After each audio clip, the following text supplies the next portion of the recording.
Bien, estamos hablando de la serie Ungido y la semana pasada explicamos lo que significa ser ungido. Hablamos de que la palabra ungido viene de la palabra hebrea, Mashiach. Usted escucha Yeshua, Hamashiach, Jesús el Mesías. Y la palabra ungido en griego es Christos, que es lo que conocemos nosotros como la palabra Cristo o Jesucristo. Ungido es ser apartado, es ser también empoderado por Dios y es también ser autorizado por Dios. Dice la palabra en Lucas 2, versículos 8 al 11. En esa misma región había unos pastores que pasaban la noche en el campo, turnándose para cuidar su rebaño. Quiero que ponga mucha atención en esto porque estamos hablando de una época en la que no había electricidad, estaban en medio del campo, estaban en medio de la noche, y otra versión de la palabra dice que eran pastores que habitaban en el campo. Para poner en contexto lo que vamos a leer en unos minutos más, me gustaría explicar qué significa o por qué es tan importante el mensaje de las buenas noticias llegando primero a los pastores. Para empezar, una persona que era pastor de ovejas para la cultura judía era una persona que era absolutamente indigno de entrar al templo. Que estaban entre los animales constantemente, lleno de la suciedad del campo, etc. El pastor era el que cuidaba las ovejas y era el que criaba las ovejas y era el que se encargaba de que las ovejas pudieran ser dignas de ser de ser dignas de ser presentadas como sacrificio en el templo, pero el pastor no podía entrar al templo. Así que estos pastores están habitando en el campo, están en un lugar fuera de la ciudad y están cuidando de sus ovejas en medio de la noche, y los pastores normalmente tenían que tener vigilia porque podía venir un animal salvaje en medio de la noche y robarse las ovejas. Así que probablemente en esta noche tranquila están los pastores tirados ahí entre la hierba o parados entre los animales vigilando, seguramente aburridos porque no está pasando absolutamente nada interesante, y de repente una luz brillante en el cielo ocurre. Dice, sucedió que un ángel del Señor se les apareció, la gloria del Señor los envolvió en su luz y se llenaron de temor. Y el ángel lo primero que les dice es, no tengan miedo. ¿Sabía usted que en la palabra de Dios hay 366 versículos que dice no temas o no tengas miedo? ¿Alguien sabe cuántos días hay en el año? 365, varios de ustedes pasaron el examen. ¿Y qué pasa en el año bisiesto? Hay 366 días. Así que la Biblia considera todos los años de 365 más los años bisiestos, por si acaso también hay un versículo para esos años. Así que a Dios no se le pasó, y lo primero que le dicen los ángeles justamente a los pastores es no tengan miedo. Miren que traigo buenas noticias que serán motivo de mucha alegría para todo el pueblo. Hoy ha nacido en la ciudad de David un Salvador, que es Cristo el Señor. En otra versión les dice, ha nacido el Mesías. Señor, gracias esta mañana por tu amor. Gracias, Señor, porque en tu misericordia y en tu gracia mandaste a Jesús a este mundo, Señor. Y esta mañana te pido que tú nos alumbres, Señor, con esa misma luz. Te pido que tú llenes nuestro espacio, nuestro ser, nuestro espíritu, nuestra alma. Te pido en el nombre de Jesús, Señor, que tu espíritu caiga, tu palabra caiga en nosotros como semilla en tierra fértil, para que podamos crecer, florecer y fructificar, Señor, al 100%. Al 100 por 1. Y te pido, Señor, en el nombre de Jesús también, que hoy toda palabra, Señor, toda falsa enseñanza, toda falsa profecía, toda palabra equivocada, Señor, te pido en el nombre de Jesús que todo espíritu contrario al tuyo sean echados fuera, Señor, sean completamente removidos, y que tu espíritu sea el que reine en esta reunión, Señor, sea el que dirija esta reunión en el nombre de Jesús. Amén. Fíjense qué interesante. El anuncio de que Jesús había nacido no llegó al rey. No llegó al sumo sacerdote, no llegó a políticos, no llegó a gente importante. Llegó a la gente que había sido excluida por su tipo de trabajo, por su oficio. La palabra de las buenas noticias llegó a aquellos que eran los indeseables, que eran los inmundos, a aquellos que no podían ni siquiera acercarse al templo. Estos pastores pudieron haberse quedado para ellos toda la buena noticia, pudieron haber dicho, pues no nos quieren adentro de la ciudad, qué pena me da su caso, ¿no? Nosotros vamos y vemos a Jesús y los demás que se queden con las ganas. Pero no fue así. Dice que los pastores corrieron a la ciudad. Fueron, buscaron a Jesús y después platicaron de su historia, de lo que el ángel les dijo. Y me encanta cómo la forma en que Lucas lo pone, porque dice que María guardaba todas esas cosas en su corazón, meditando en ellas. Y después de haber visto a Jesús, corrieron hacia el pueblo a decirle a la gente que habían encontrado al Mesías. El Mesías trae buenas noticias que brindan alegría, libertad, paz, restauración, liberación y bendición a todos los que le reciben. 1914, el mes de diciembre, por ahí de 24 de diciembre, están varios ejércitos unos en contra de otros, y está ocurriendo una de las guerras más terribles de la historia, la Primera Guerra Mundial.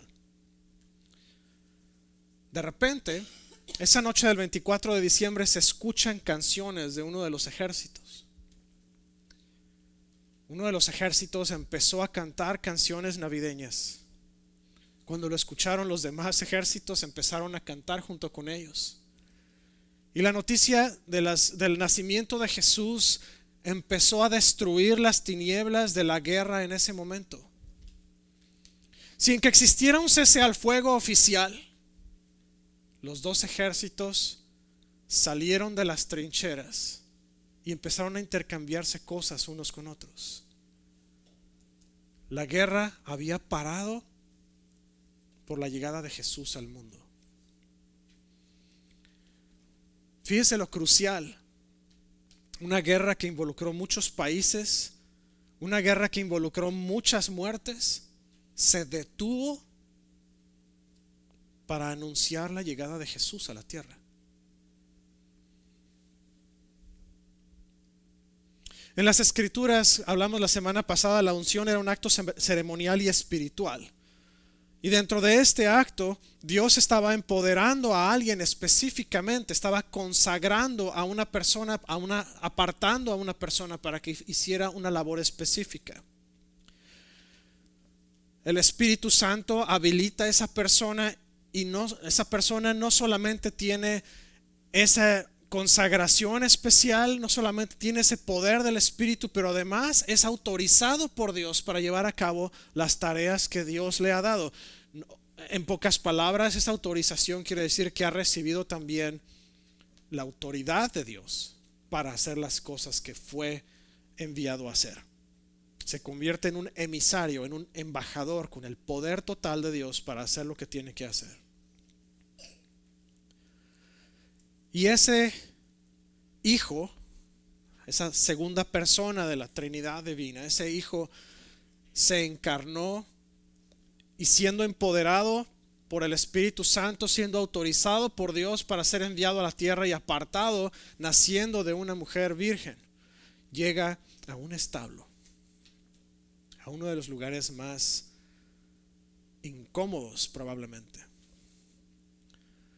Si alguno de los presidentes de las naciones hoy día dicen, voy a ir a visitar al presidente de los Estados Unidos, se hacen escoltas de aviones de combate y llegan en aviones con armadura y todo, bajan en lugares especiales, son escoltados por servicios secretos, son escoltados incluso por Guardia Nacional hasta que lleguen a su destino, y no se quedan en cualquier lugar, se quedan o en la Casa Blanca o en la otra casa que está dispuesta para todas las visitas presidenciales.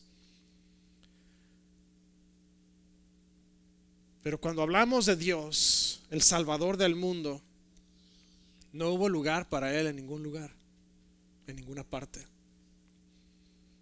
Jesús llegó a un establo.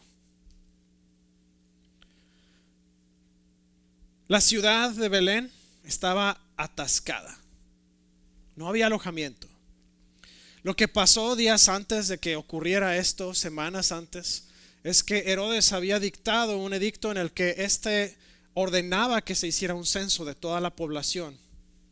Y ese censo obligaba a la gente que hubiera nacido en X lugar a regresar a su tierra para poder ser censado.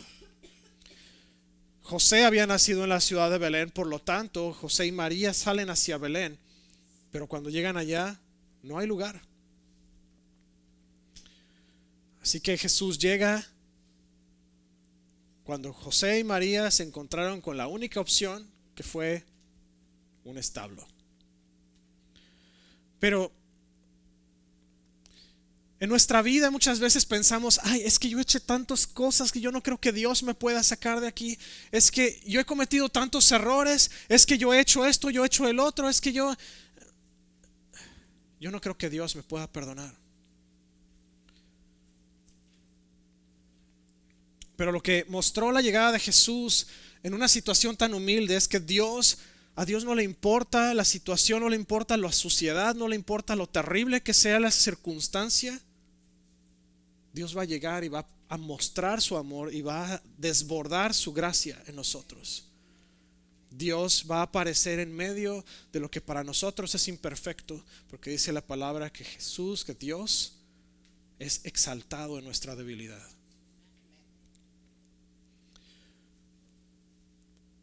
Platicaba la semana pasada del libro de Adoración sin Reservas.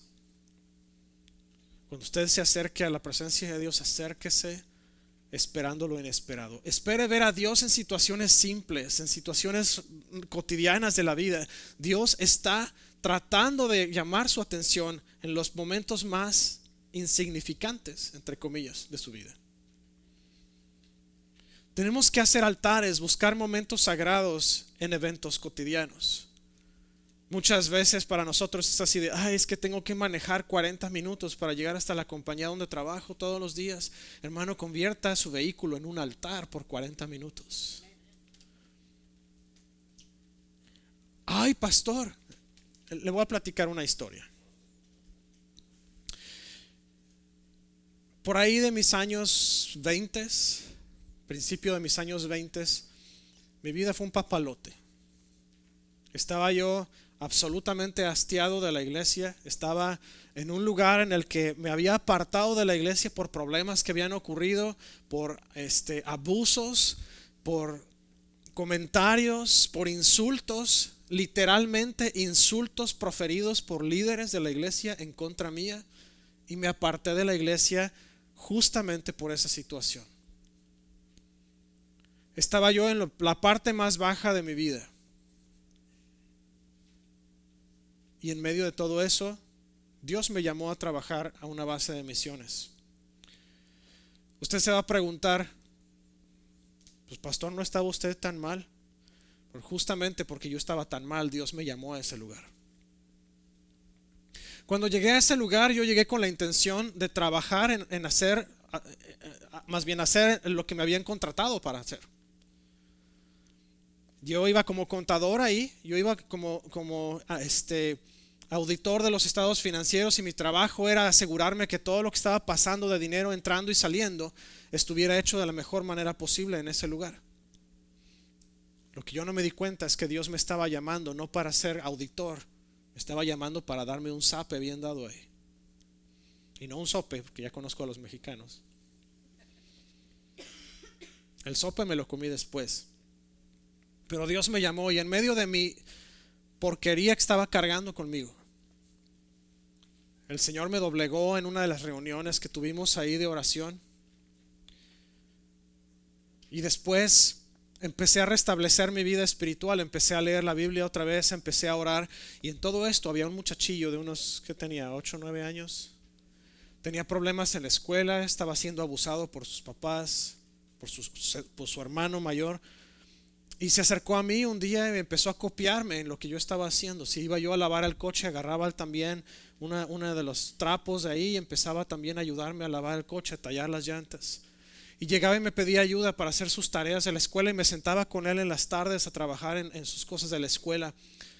Y llegó un momento en el que él me decía, ¿a dónde vas en las tardes antes de antes de aparecer en la cocina o en la tienda a comprar galletas o lo que sea. Yo le decía, me voy a orar al estacionamiento. Había un estacionamiento atrás de la base que daba hacia el mar, que la base estaba a la orilla del mar. Y me iba a orar ahí, porque no había nadie que me molestara. Toda la gente se iba a otros lugares. Las chicas que trabajaban en la cocina, lavando los trastes y todo eso, ya habían terminado para la hora que yo me iba a orar para allá. Así que ya no había nadie. Estaba yo solo en el estacionamiento con el mar enfrente de mí y los cocoteros arriba. Y yo recuerdo que una de esas él se acercó y fue y me buscó al estacionamiento y estaba orando. Y estaba en las condiciones humanas normales orando. Estaba yo en mis shorts y estaba caminando alrededor de todo el estacionamiento y estaba orando en palabras comunes, no buscando palabras rebuscadas. Estaba simplemente como platicando con Dios. Y me comenta él, me dice, me decía Grampa. Este niño me decía Grampa. Me dice, oye Grampa. Y le digo, ¿qué pasó? Y me dice, pero ¿por qué oras así? ¿Que no es irrespetuoso para Dios orar así? Y le dije, no, Dios quiere que seamos como Él nos hizo. Quiere Dios que nosotros seamos abiertos y seamos reales y transparentes con Él, y que tengamos conversaciones con Él. Y me decía, pero yo no lo escucho hablar. Y le digo, es que tienes que afinar tus oídos. Muchas veces te va a hablar a través de tu Biblia y por eso tienes que orar con la Biblia. Yo traía mi Biblia conmigo. Y como empezó a captar la idea, después de verme orar por un par de días, empezó a quererlo hacer él. Pero a lo que voy es, ese tiempo de oración que yo tenía se convirtió en una parte de mi vida, pero llegó en uno de los eventos más cotidianos y más simples de mi historia. Cuando simplemente caminaba en ese estacionamiento, que además no era muy grande, pero tenían los camiones ahí, los que llevaban los cocos a vender, pero no era un estacionamiento muy grande. Estaba el muro de contención para prevenir que el mar se metiera hacia la base de misiones. Y yo recuerdo estando nada más caminando en un tramo no muy grande de estacionamiento, probablemente era tan grande como el estacionamiento que está aquí atrás, quitando el bus barn. Y se convirtió en una parte muy cotidiana de mi vida. Y si usted muchas veces me encuentra trabajando durante la semana, va a escuchar que estoy hablándole a Dios. Señor, pero ¿cómo es posible que hayan hecho esto? Señor, dame la sabiduría para decirles que lo hicieron mal sin decirles que lo hicieron mal. Porque cuando cambiamos los eventos cotidianos de nuestra vida en enojo y en refunfuño y en queja, nos vamos a dar cuenta que nos va a quedar solamente espacio para hablarle a Dios y hablar con Dios. Y justamente Dios nos encuentra en esos lugares y en esos momentos cotidianos. El primer anuncio e invitación fueron para los olvidados y los descuidados. Hablábamos sobre los pastores. Los pastores eran gente que no tenía acceso dentro de la ciudad, eran inmundos. Si había alguien que cometía algún pecado que le impedía estar limpio y tenía que irse fuera del campamento, muy probablemente se encontraba con los pastores allá afuera. Si usted le gusta ver televisión cristiana, el programa de Chosen pinta muy bien la historia de cuando Jesús nació. Porque los pastores entran a la ciudad y la gente los ve así como, ¡ew! ¡Qué asco! No te me acerques. Y los pastores están tratándoles de dar el anuncio de que Jesús llegó y mucha gente los evita y los fariseos los tratan de empujar fuera de la ciudad otra vez. Pero la palabra de Dios dice en Isaías, porque yo fui ungido para venir a dar libertad a los oprimidos, para traer sanidad a los quebrantados, para traer paz a los pobres. Y ahorita vamos a entrar a esa parte. Pero Jesús, otra vez, no fue con gente de alto rango, no fue con gobernadores, no fue con políticos, no fue con los líderes del ejército, no fue con los líderes de las tribus de Israel, no fue con ninguno de esos. Dios mandó su noticia de inicio a aquellos marginados, a aquellos que habían sido olvidados, y los utilizó para llevar el mensaje del evangelio. Los pastores empiezan a rápidamente difundir las buenas noticias con un impacto duradero.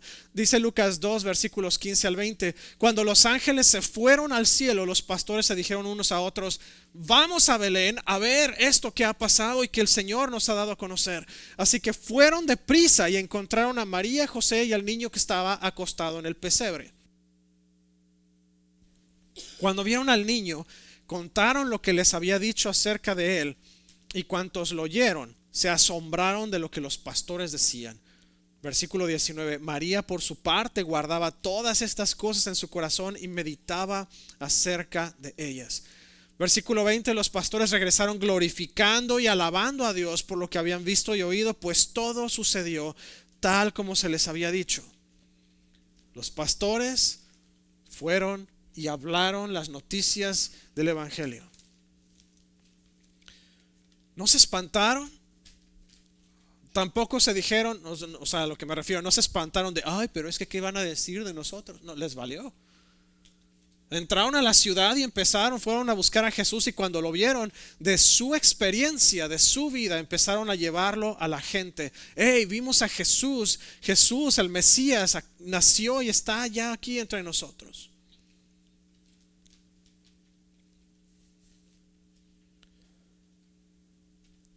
He escuchado una infinidad de veces, no, pues es que yo no puedo ir a la iglesia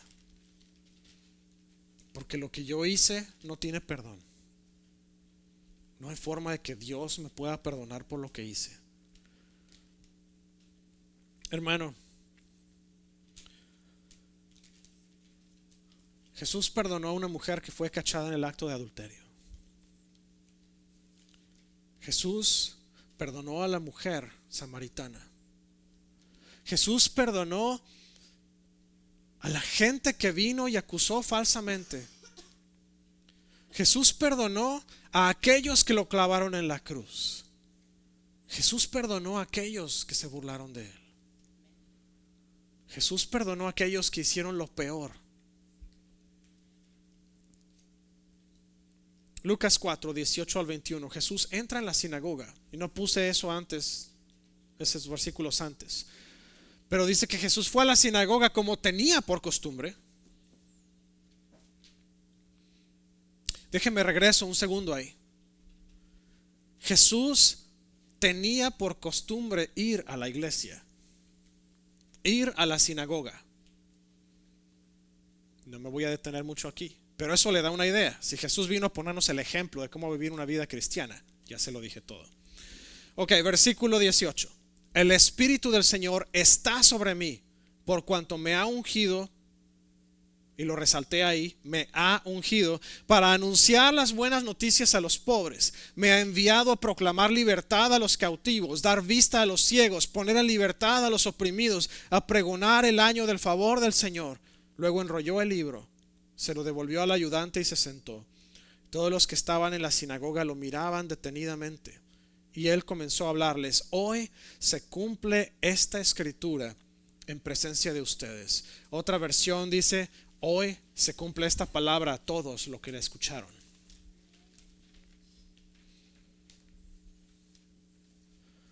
La palabra que está hablando Jesús, la palabra que el profeta Isaías habló muchos años antes de que Jesús llegara acerca de él, no es una palabra que debe dar aliento a los jactanciosos ni a los orgullosos.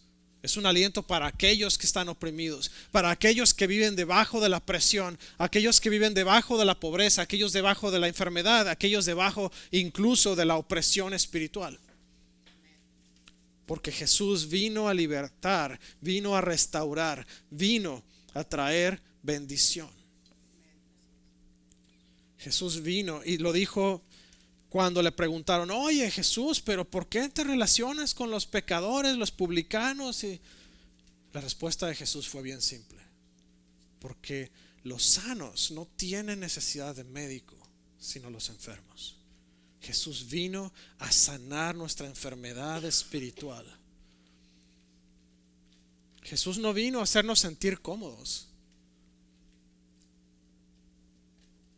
¿Sabe por qué mucha gente le huye a venir a la iglesia? ¿Por qué mucha gente huye a leer la Biblia? Porque cada vez que escuchan la palabra de Dios les hace sentir incómodos.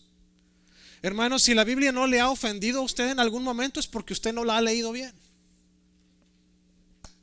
La Biblia no fue escrita ni fue dada a nosotros para hacernos sentir bien acerca de nosotros mismos. La Biblia fue dada a nosotros para mostrarnos en dónde está nuestra falla, nuestra maldad, nuestro pecado, para que podamos dejar que el Espíritu nos transforme. Si usted lee la Biblia y ya suena como el pastor la Biblia. Bueno, tenga entendido una cosa: los sermones salieron de la Biblia. Nosotros nada más las repetimos para ustedes. Pero si la Biblia le habla y la Biblia le llama a hacer algo y la Biblia le incomoda y la Biblia le asusta a veces, hermano, póngale atención a la Biblia.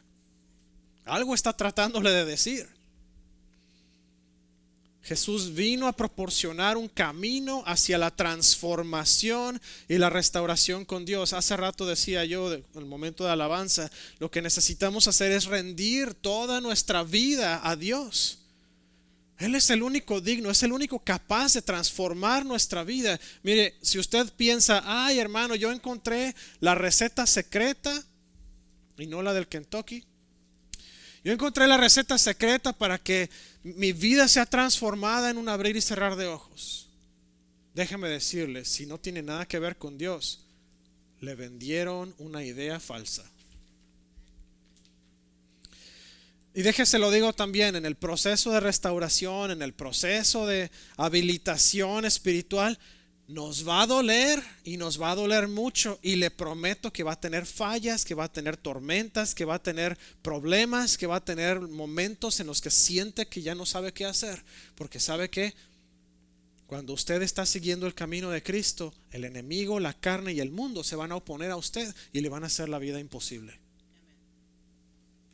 Pero dice también la palabra de Dios que nuestra lucha no es contra carne ni sangre, sino contra principados, potestades y huestes en las regiones celestes. Por lo tanto, si usted empieza a sentir toda esa oposición, levante su voz al cielo. Señor, necesito de ti. Señor, dame tu sabiduría. Señor, necesito que tú intervengas. Señor, sin ti no voy a poder. Y aquí sí se lo puedo prometer y firmar: Dios va a intervenir en su vida. Pero Él no lo puede hacer si usted no abre la puerta. Y es por eso que si usted lee el Apocalipsis, dice: Jesús dijo, yo estoy a la puerta y llamo, y si abres la puerta, voy a entrar y voy a cenar contigo y tú conmigo. Pero si no abres la puerta, Jesús no se mete. Ábrale la puerta y dele las llaves, el código de la alarma, el código de la caja de seguridad. Dele todos los códigos, dele todas las llaves. Deje que se encargue de todas las áreas de su vida. Hermanos, si usted abre la puerta a Jesús, ábrala completa. Hay 4 cosas que me gustaría que usted hiciera esta semana, especialmente porque se acerca ya mucho más todavía la celebración de la llegada de Jesús a la tierra. Busque alegría en los acontecimientos cotidianos de la vida. Cuando llegue un momento que le haga desesperar, que usted quiera quejarse, busque una razón para agradecer a Dios en lugar de quejarse. No, es que ahí en el trabajo, es que cómo me tratan mal. Dale gracias a Dios que tienes trabajo.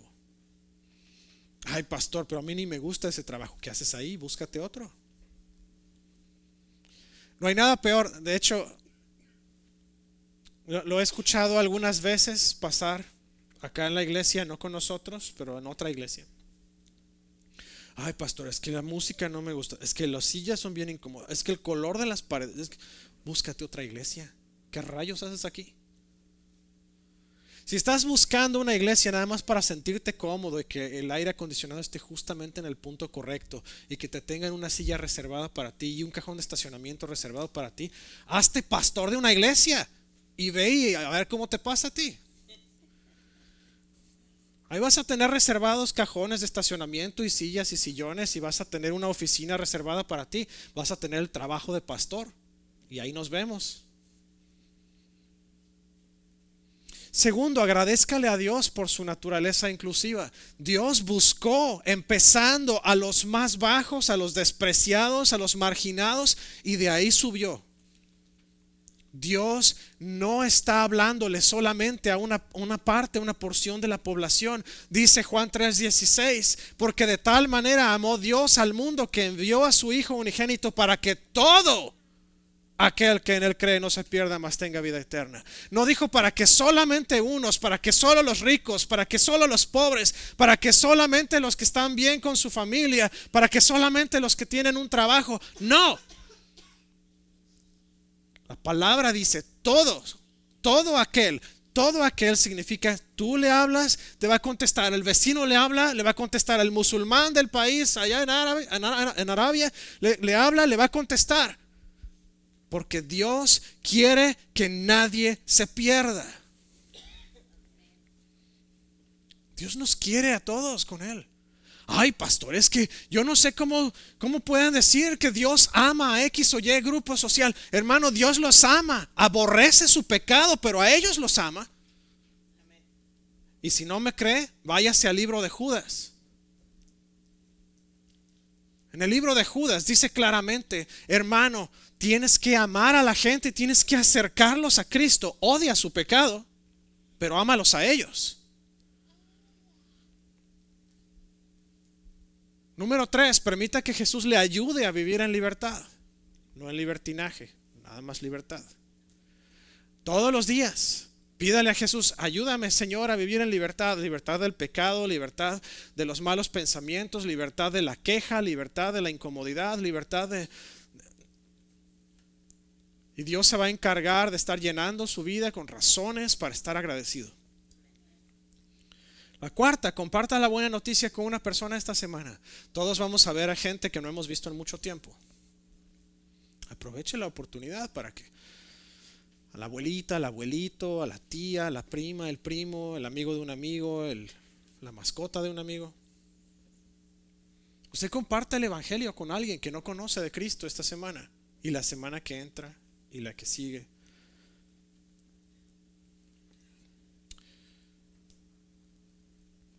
Voy a compartir esta frase que está al final de las notas.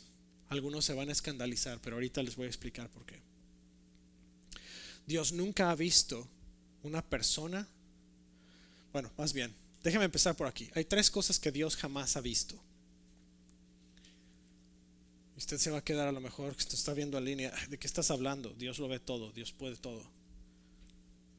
La primera cosa que Dios jamás ha visto ha sido una persona o un lugar que esté fuera de su alcance redentor. No importa en dónde estés. No importa si estás en el Tíbet, no importa si estás en Madagascar, no importa si estás en Bora Bora, si estás en Timbuktu, en México, en Argentina, no importa si estás en Etiopía, en Egipto, no importa si estás en Arabia Saudita, en Pakistán, en Israel, en Nueva Zelanda, no importa si estás en Groenlandia, si estás en Finlandia, no importa en dónde estés. No importa si estás en la luna, en la estación espacial, en Marte, no importa. No hay lugar ni persona que estén fuera del alcance redentor de Dios. La segunda cosa, Dios jamás ha visto una oscuridad que pueda esconderse de Él.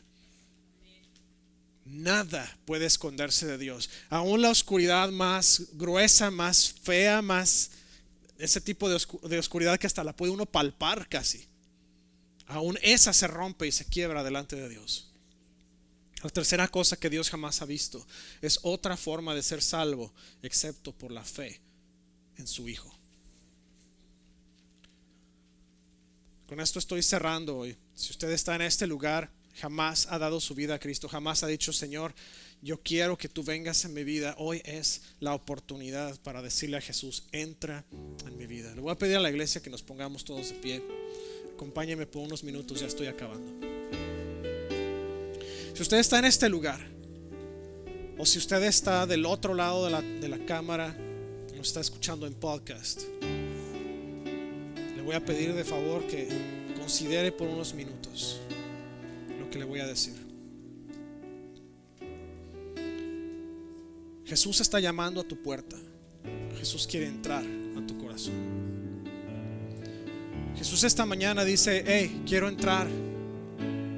Déjame entrar a tu casa, déjame entrar a tu puerta. Y dice la palabra que si le abrimos el corazón, Él va a entrar y va a empezar el proceso de transformación. Y no es cambio, porque Dios nos ama tal cual somos.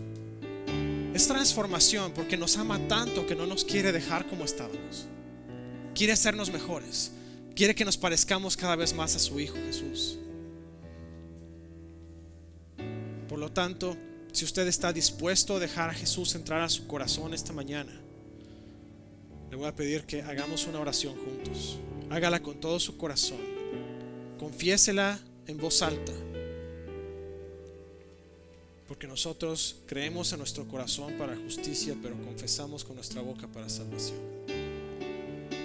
Si está listo, vamos a orar. Repita conmigo: Señor Jesús, gracias por venir a la tierra. Gracias por tomar forma de hombre. Gracias por morir en la cruz y resucitar al tercer día por mí. Yo reconozco que la muerte no te pudo contener. Fuiste levantado con poder de entre los muertos. Y hoy te pido perdón por mis pecados. Sepúltalos. Déjalos en la tumba. Hazme una persona nueva. Restáurame. Hoy te entrego mi corazón y te confieso como mi único Señor y Salvador. Gracias, Jesús. Amén. Si hiciste esta oración conmigo, te voy a pedir que me contactes al 918-272-5219 o a través de las redes sociales, o mi correo electrónico está ahorita en la pantalla. Si usted está aquí hoy, vamos a orar para despedirnos.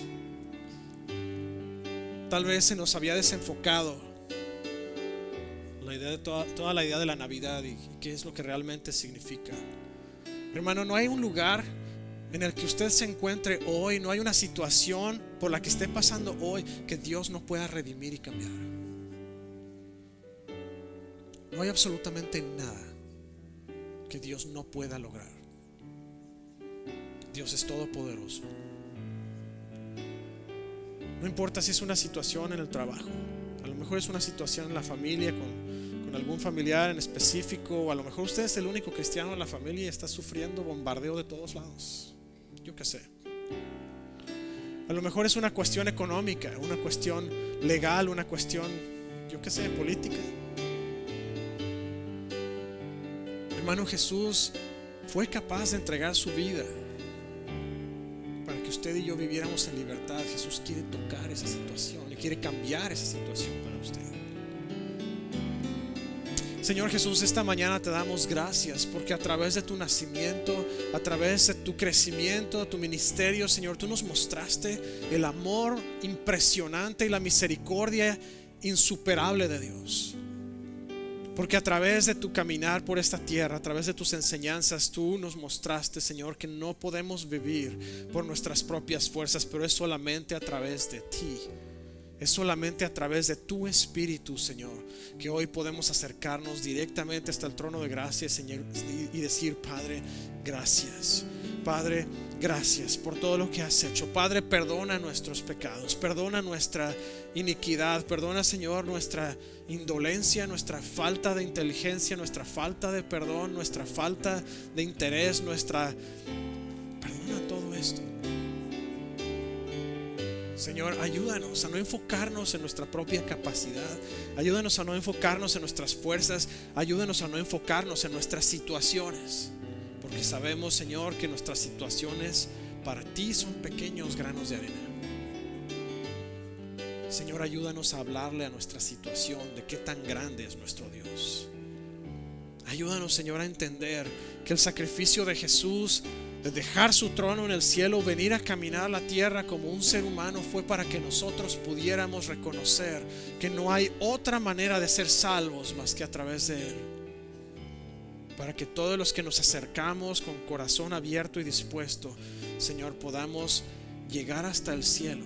No importa de qué nacionalidad seamos, no importa de qué religión profesábamos antes, no importa, Señor, qué trabajamos, de dónde salimos, cuánto dinero tenemos en el banco. Sabemos que tú nos amas tal cual somos y tú nos vas a transformar para parecernos más a Cristo. Porque dice tu palabra, Señor, para que todo aquel que en Él cree no se pierda, mas tenga vida eterna. Y creemos que cuando dice todo, tú eres un Dios absoluto y es todos. En el nombre de Cristo Jesús, Señor, declaramos que tu palabra a través de nuestros corazones, Señor, va a llevar luz a aquellos que necesitan escuchar de ti, Señor, específicamente durante esta época, Señor, en que celebramos el nacimiento de Jesús como ser humano. Te pido en el nombre de Cristo Jesús, Señor, que tú nos des las palabras correctas y nos lleves al momento justo en el que podemos hablarle a la gente de ti, para que sus corazones estén receptivos, Señor, y puedan ellos abrir su corazón a ti y entregar su vida a ti. Ayúdanos a ser emisarios, Señor, que seamos fieles y que seamos completamente aventados, Señor, así como aquellos pastores que entraron a la ciudad sin importar que ellos eran marginados. Señor, entraron a la ciudad y le hablaron a todos de su experiencia después de conocer a Jesús. Ayúdanos a ser así de atrevidos, Señor, que no se nos trabe la lengua, que no nos hagamos nosotros como gallinas, Señor, sino ayúdanos a llevar el mensaje de salvación a aquellos que necesitan escucharlo. Ayúdanos, Señor, a entregar cada onza de nosotros, Señor, para que se haga la labor que tú nos encomendaste hacer. Te damos gracias, Señor, por esta época que podemos nosotros celebrar la llegada de Jesús a la tierra. Te pido, Señor, que nos ayudes a no olvidar cuál es el verdadero motivo de la Navidad. Ayúdanos a no perdernos, Señor, en toda la cuestión capitalista, toda la cuestión comercial, Señor. Más bien ayúdanos a entender que es Cristo. En el nombre de Cristo Jesús.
Gracias, Padre. Te pido, Señor, en el nombre de Cristo Jesús, que cada persona, Señor, que está en este lugar, cada persona que nos está visitando en línea, Señor, que tu Espíritu descienda sobre ellos de una manera poderosa, que doble porción de tu Espíritu sea derramada sobre ellos, Señor, y que puedan sentir tu poder, tu amor, Señor, tu gracia y tu misericordia en su vida. Ayúdanos, Señor, a hablar de una manera totalmente atrevida, Señor, abnegada a los demás, sin buscar, Señor, nada para nosotros, sino la gloria para tu nombre, que es lo que más importa realmente, Señor. Gracias, Padre. Bendice cada familia aquí representada, cada familia que nos escucha, nos ve en línea. Te pido que tú los bendigas con amor, con salud, con paz. Señor, bendice su trabajo, su casa, sus finanzas. Dales de tu Espíritu Santo, Señor, y te pido que les llenes de tu gozo. Que mientras ellos pasan, Señor, por las diferentes situaciones en su vida, que tú les llenes de gozo, Señor, y les ayudes a sentir que tú estás en medio, que no están solos, que tú los llevas en tus brazos a través de cada situación, Señor. En el nombre de Cristo Jesús. Amén. Que el Señor me los bendiga y los guarde. Que el Señor bendiga su entrar y su salir, su acostar y su levantar. Que el Señor bendiga, haga resplandecer su rostro sobre ustedes y les llene de paz hoy, mañana y siempre.